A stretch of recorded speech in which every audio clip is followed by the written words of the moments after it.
So I just passed 1,000 deliveries on the DoorDash platform. I'm actually online right now waiting for another order. But before I take that order, let me share 8 things that I've learned after those 1,000 deliveries. Number 1, it's going to get very, very repetitive, but that's not necessarily a bad thing. To be honest, it's pretty straightforward. It's pretty easy to do deliveries on the DoorDash platform. Request comes in your phone, you take a look at the information, you accept it, then you're going to go to the restaurant, pick up the order, state the person's name, and simply deliver it to that customer's address. Now, some good things about it being that repetitive, you're not going to have too many things that really cause issues for your deliveries. It's going to be pretty straightforward.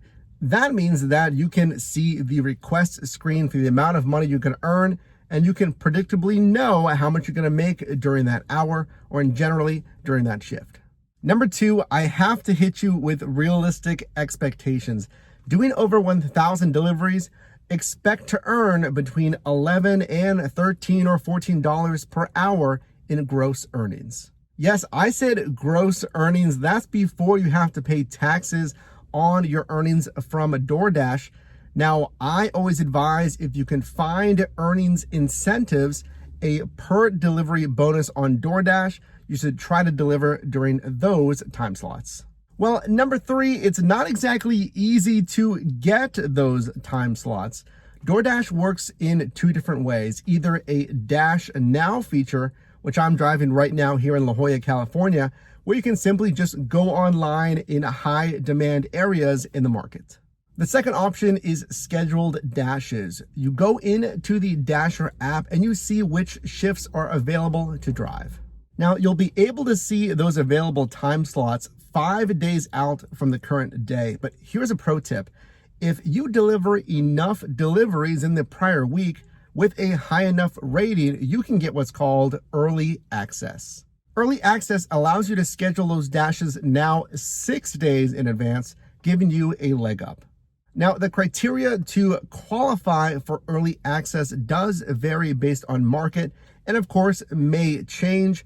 So check the links down below in the description for the most updated policy. Number 4, another real honest example of what happens. There will be bugs and glitches when driving on DoorDash. This is a phone app. Sometimes I've seen the same order assigned to 2 different drivers. So if you get there too late, they may say, well, I'm sorry, that order has already been picked up. Now, that's rare, but there are other glitches and not being able to log in. Or I had one yesterday where I wasn't able to mark that I've arrived at the restaurant because the GPS location that DoorDash had and the actual GPS location of where this restaurant was at was incorrect. Now, in those circumstances, you have to contact support. I wasn't able to get in touch with support. There was a high demand during the time. It wastes your time. Next, another pro tip for you. If you see a request come through for a delivery and the pay doesn't really make sense, it's not high enough in your opinion, you can decline that order and you can mark a reason why. Under the prompted reasons of why you're declining, you can mark this order is too small. In essence, hey, it's not paying me enough. Now, in my experience, you will get a higher paying order if you wait long enough, not too long either. Now, make sure that just because it's paying more, that the miles also make sense.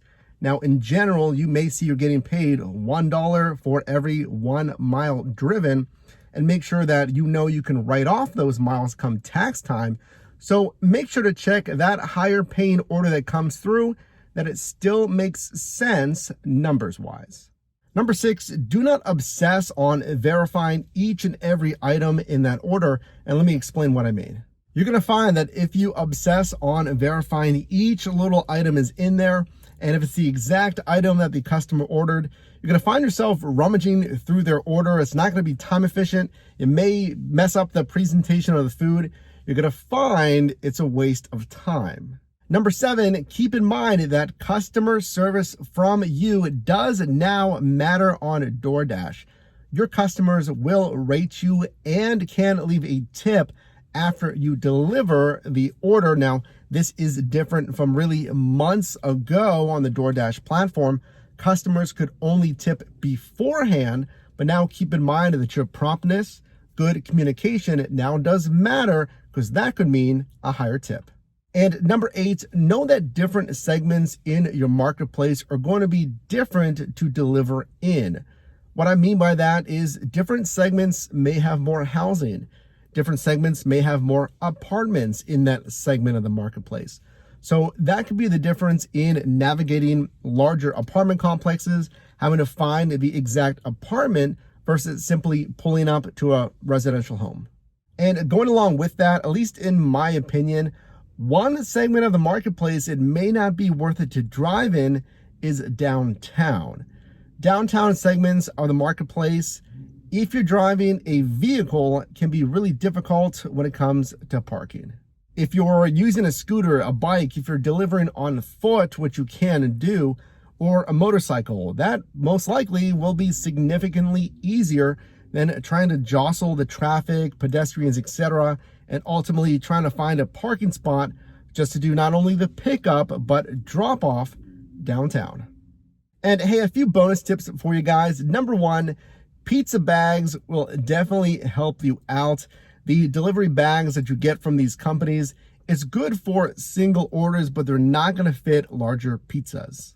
Now, speaking of bags, I would absolutely recommend that you get more than one of the provided hot and cold bags from these delivery companies like DoorDash. Now, you may get one for free from these companies, but it's a small investment. Definitely pick up another, maybe pick up a third, because you will have multi-bag and larger orders. I hope these tips have helped you understand how to best drive on the DoorDash platform.